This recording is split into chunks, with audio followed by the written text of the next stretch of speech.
बोका भनेको बोकै हुन्छ है, सानो होस् कि ठुलो होस्, हामी पनि बोकै हो। दसैँ दिवाली आयो भने मान्छेले काटिहाल्छ। हेलो एन्ड नमस्ते, फेरि पनि स्वागत छ तपाईँलाई एकदम नयाँ भिडियोमा है मेरो। र फिलहाल चाहिँ म के गर्दैछु भन्दा चाहिँ बिहान भइगएछ अनि बिहान चाहिँ मैले आगो बाल्दैछु होइन, चटक्क परेर।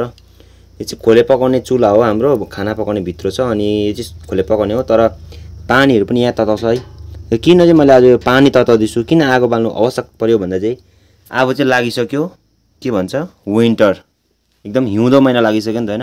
अनि हिउँदो महिनामा चाहिँ नुहाउनु चाहिँ एकदमै गाह्रो पर्छ, त्यसले गर्दा चाहिँ मैले पानी तताउँदैछु है त। यी देख्न सक्नुहुन्छ पानी तताउँदैछु। यो पानी तताएर उमालेर चाहिँ यो भागको अनुहारको छाला, जिउको छाला सबै पिल्छाउनु पर्यो क्या त। खल्लात खुलुत पारेर मैला फेकेर एकदमै हल्का चरा जस्तो भुने उड्ने क्या त, राति सपनामा उड्नु सक्ने, निन्द्रामा भित्र गहिराइमा सुत्नु सक्ने बनाउने शरीरलाई अब फर्स्ट चाहिँ यो बाहिरको बोक्रा चाहिँ फेक्नु पर्यो नि त होइन। कति यो समरको पसिनाको गन्धहरू सबै फेक्नु पर्यो। मतलब यो होइन कि नुहाउँथेन र समरको मैला छ भनेर, अब चाहिँ मतलब विन्टर स्टार्ट भएको हो नि त, अन्त समरको चाहिँ अझै पसिनाहरूको अलिअलि भएको पनि फेक्नु पर्यो, गाडेको मैलाहरू सबै निकाल्नु पर्यो है त। त्यही भनेर चाहिँ पानी उमाल्दैछु। र पानी उमाल्दै म के गर्दैछु भन्दाखेरि चाहिँ एक्लै बसेर के गर्नु त, बाख्रा खोर बनाउने सल्लाह सोच्दैछु। अनि बाख्रा खोर पनि बनाउने छु है म एकछिनमा। अनि अहिले चाहिँ म के गर्दैछु भन्दा देख्न सक्नुहुन्छ तपाईँहरूले, यो काट्दैछु त होइन। किन काटेको भन्दा चाहिँ मैले चाहिँ आज चाहिँ यो बाख्राको खोर चाहिँ अलिकति यहाँनिर भत्किएको छ नि त है, बिचमा देख्न सक्नुहुन्छ तपाईँले, बिचमा भत्किएकोले गर्दा चाहिँ म चाहिँ आज बारिदिउँ भनेको बिचमा हो। यो बाख्रा यताको उताको यता भइबस्छ अनि के भन्छ भन्दा चाहिँ ठुलो बाख्राले चाहिँ सानो बाख्रालाई हाने गर्छ, र हानु त दिनु भएन, बिमार हुन्छ मर्छ है। त्यसले गर्दा चाहिँ मैले चाहिँ बारिदिउँ भनेको सानोबडे। यो एउटा हातले काटेर बनाउनु साह्रो पर्ने रहेछ। म यो फोनलाई चाहिँ कहाँ राख्छु भने कहाँ राखौँ भने यहाँ राख्छु, अनि यस्तो हेर्छु कस्तो हुँदैछ ल। Let's see.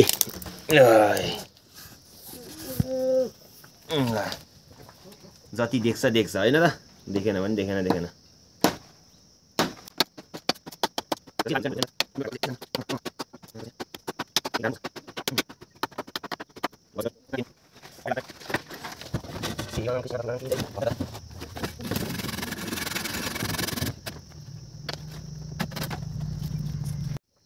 अब चाहिँ यसलाई यहाँ ठोक्नुपर्छ है, हेरौँ ठोकेर कस्तो हुँदैछ। धेरै दिन बाद आज बाख्रा खोरमा छिरियो। यो बाख्राले चाहिँ अलिक ओ गर्दैछ। बोका भनेको बोकै हुन्छ है, सानो होस् कि ठुलो होस्, बोका भनेको बोकै हो कि। हामी पनि बोकै हो भन्नु त पाइन होला। यस्तो छ नि बोकाको हरकत, सानो देख्नु भएको छैन, पत गरिहाल्छ हो। तेरो चाहिँ मजा छ जिन्दगी। हामीलाई कति गाह्रो छ यहाँ यसरी मैला छैनको टिपिदिनुपर्छ झिक्राहरू। यो झिक्रा नटिपौँ भने पनि यिनीहरू अल्झिन्छ क्या त झिक्रामा, सो झिक्रा चाहिँ टिपिदिनै पर्छ होइन। धेरै दिन बाद आज घरमा आएर बाख्रा खोरमा छिरियो। तपाईँले सोच्नुहुन्छ होला होइन कि कति हरायो त यो भाइ त, 1 वर्ष हरायो त, 1 वर्ष बाद फेरि भिडियो गर्दैछ, के भएको थियो भनेर। यो 1 वर्षभन्दा अलिक बेसी हराएको छु हो। 1 वर्षभन्दा बेसी हराउँदा चाहिँ के भएको थियो भन्दा चाहिँ धेरै बिमार भयो, धेरै समयसँग बिमार भयो। 1 वर्ष सुतियो, त्यहाँदेखि माथि गएर अलिअलि फेरि 1-2 काम गरियो, फेरि बिमार भयो, अनि फेरि अलिअलि रिकभरी हुँदैछु। त्यही भएर घरमा आएर बसिरहेको छु, केही गरेको छुइनँ मैले अहिले फिलहाल चाहिँ। अनि यसो तपाईँहरूलाई देख्छु झिक्रा चाहिँ टिप्दैछु मैले बाख्रा खोरको त होइन। साथी के छ तिम्रो हाल खबर भनिदेऊ। यसले पनि मलाई चिन्नु छोडी क्या हो है। त्यही त सबै जग्गाबाट हराएपछि चिन्दैन रहेछ हौ, बाख्रा होस् गाई होस् मान्छे होस् सबैले गर्दा बिर्सिँदो रहेछ। तेरो मात्रै छ ओ गरिबस्छ साला, काम छैन। हाम्रो यहाँ कस्तो बिजोग छ। यतापट्टिको सकियो साथीहरू, उतापट्टिको पनि टिपिदिन्छु म, तपाईँलाई देखाइ नै रहनेछु। केही अल्छी नमानी हेर्नुहोस्, मजा आउनेछ तपाईँहरूलाई क्या त। 1-2 दिनमा धमाकादार भिडियोहरू बनाउनेवाला छु म। अघिको फेरेको यहाँ अल्झेछ हो, अनि यता टिप्नै पर्यो, नटिपी भएन।